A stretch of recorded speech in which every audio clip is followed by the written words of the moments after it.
Bonjour tout le monde, je m'appelle Cindy et je suis physiothérapeute spécialisée en rééducation périnnéale et pelvien chez ABC Clinique Santé à Vaudreuil-Dorion. Salut, moi c'est Valérie, je suis kinésiologue et physiothérapeute chez ABC Clinique Santé.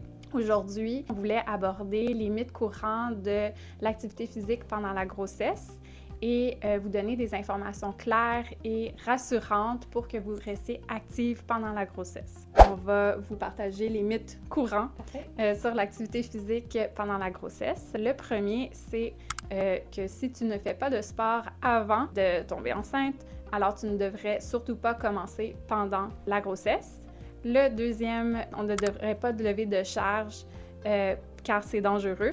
Et le troisième mythe est que les exercices d'abdominaux, c'est interdit. Alors, pourquoi c'est important de faire de l'activité physique pendant la grossesse? D'abord, il faut savoir qu'il y a des bienfaits et pour la maman ou future maman et pour le bébé. Pour la maman, il va avoir des bénéfices au niveau de la qualité du sommeil et du niveau d'énergie pendant la journée, ce qui peut être bien apprécié dès le premier trimestre, qui est associé à une diminution d'énergie et fatigue générale. Ensuite, de bouger pendant la grossesse va prévenir une prise de poids excessive et va pouvoir soulager des cas de ballonnement, de constipation et des maux de dos qui peuvent aussi survenir du premier au troisième trimestre. Et le jour J, lors de l'accouchement, ça va faciliter le travail lors de l'accouchement. Et même, il y a des études qui montrent qu'après l'accouchement, il y a une diminution du risque de dépression postpartum. Maintenant, pour le bébé, on remarque qu'il y a moins de naissances prématurées et une diminution de césarienne. Également, il y a des études qui montrent qu'il y aurait une amélioration potentielle du neurodéveloppement du bébé. Alors, plein de bonnes raisons pour bouger pendant la grossesse. Maintenant, par où commencer? Alors, il y a l'ACSM, qui est l'American College of Sports Medicine, qui conseille de s'entraîner à une intensité modérée, plus spécifiquement de pouvoir s'entraîner dans une intensité où vous êtes en mesure de maintenir une conversation pendant l'effort. Et maintenant, quel type d'exercice à choisir pendant la grossesse? On va commencer par quelles sont les activités qui sont sécuritaires. Donc, quelques exemples des activités que vous pouvez faire durant la grossesse sont la marche, la natation, le yoga prénatal, le vélo stationnaire, la musculation avec ou sans résistance, ainsi que les exercices qui travaillent les abdominaux profonds. Alors ici, je ne parle pas des abdominaux qui nous plient le tronc, donc ce n'est pas les six-packs, mais plutôt les abdos qui fait partie de la couche des stabilisateurs profonds de notre tronc. Donc ce sont la couche des abdos qui travaillent pour nous essayer de stabiliser le bas du dos et le bassin. Alors les exercices qui travaillent notamment le core incluent les planches, les bird dogs, ou même quand vous faites des musculations avec ou sans résistance du haut du corps ou du bas du corps, bien c'est certain que vous avez aussi engagé un petit peu le corps. Fait que ce sont les exercices qui sont sécuritaires à faire pendant la grossesse. Alors maintenant, c'est quoi les exercices qui sont plus à risque et moins recommandés durant la grossesse? Ça inclut les sports à impact élevé, les sports de contact tels que le hockey, la boxe, le kickbox, les activités qui donnent un risque de chute comme l'équitation, le vélo de route et même le ski alpin. Les activités qui sont dans une salle chauffante, comme le yoga ou le pilates chaud, ainsi que les activités d'abdominaux comme les redressements assis, les crunch, les Russian twists, fait qu'est-ce qui vraiment plie le tronc, ce ne sont pas recommandés pendant la grossesse. Si vous êtes déjà quelqu'un qui courait beaucoup avant de tomber enceinte ou que vous êtes une joueuse régulière d'un sport de raquette, il est possible de continuer ces sports-là pendant la grossesse si votre grossesse ne présente pas de risque. Alors, demandez à votre médecin pour voir si vous pouvez continuer le sport que vous faites déjà. Cindy, quelles sont les choses à surveiller quand on fait de l'activité physique enceinte? Parfait. Alors, si vous présentez une des signes et symptômes suivantes, tels que le saignement vaginal, des étourdissements, de l'essoufflement avant même de commencer l'activité physique, de la douleur à la poitrine, des maux de tête, des enflures, douleurs et rougeurs au mollet, des contractions douloureuses régulières, ainsi qu'une perte de liquide au niveau du vagin, bien, il faut arrêter tout de suite l'activité physique et aller voir votre médecin. Si jamais vous ressentez des fuites urinaires ou une lourdeur au niveau de la région vaginale pendant une certaine activité physique, cela signifie que votre plancher pelvien n'est pas capable de supporter la charge imposée dessus. Donc, il faut modifier l'activité physique. Si on fait un exemple, donc vous faites un squat avec une barre de 50 livres et vous ressentez une lourdeur périnéale ou une fuite urinaire en ce moment. Bien, il faut d'abord vérifier si vous avez la bonne technique de squat, si vous avez un bon alignement dans l'exercice et que si vous activez les bons muscles de cet exercice-là. Si jamais en corrigeant les différents aspects, vous ne ressentez plus de lourdeur ou de fuite, bien, vous pouvez quand même continuer l'activité. Si jamais ça ne marche pas, essayez de réduire la charge de votre poids.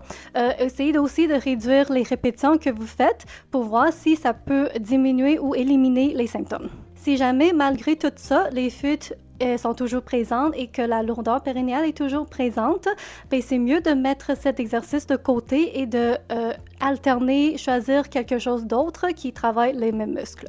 Donc, pour adapter la charge, on va utiliser l'échelle de perception de l'effort.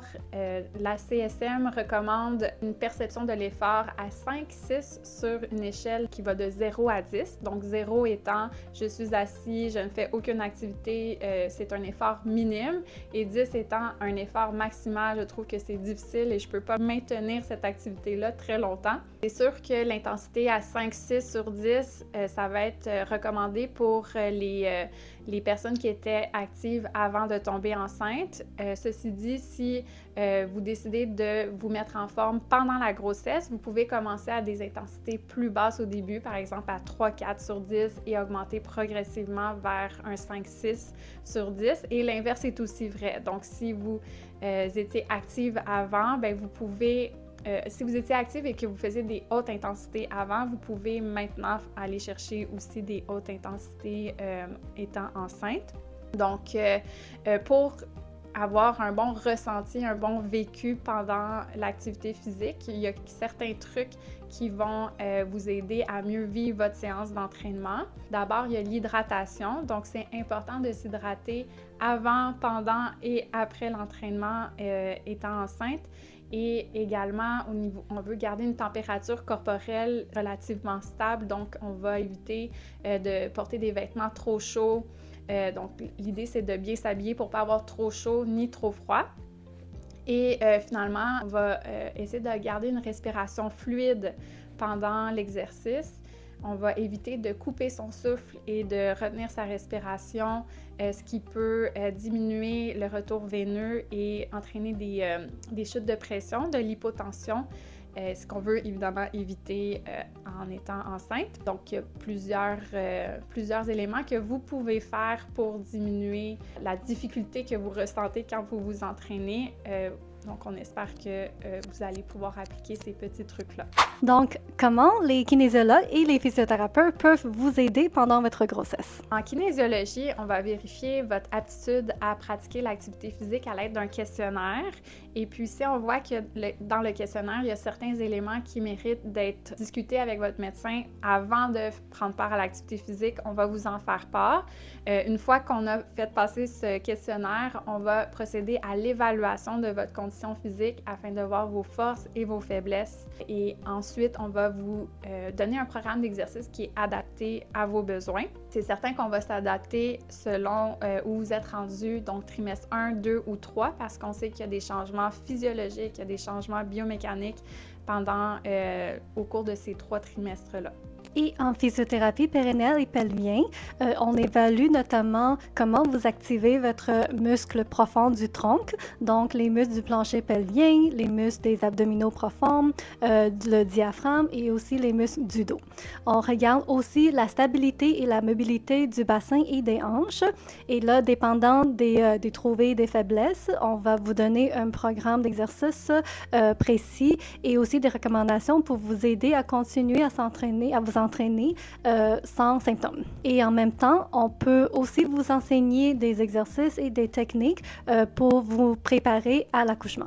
Alors, retour sur les mythes discutés au début de la vidéo. Alors, même si on n'a pas fait de sport avant de tomber enceinte, on peut pratiquer. En fait, c'est recommandé de pratiquer de l'activité physique, donc jusqu'à 150 minutes d'activité d'intensité légère à modérée par semaine. Et la musculation est aussi recommandée. Il suffit d'adapter les poids et les répétitions dépendamment des symptômes que vous ressentez. En même temps, le renforcement des abdominaux, c'est aussi important, surtout au niveau de la couche profonde, car celui-ci va vous aider à mieux stabiliser votre dos et aider à éviter certaines douleurs lombaires pendant la grossesse. OK. Coupé.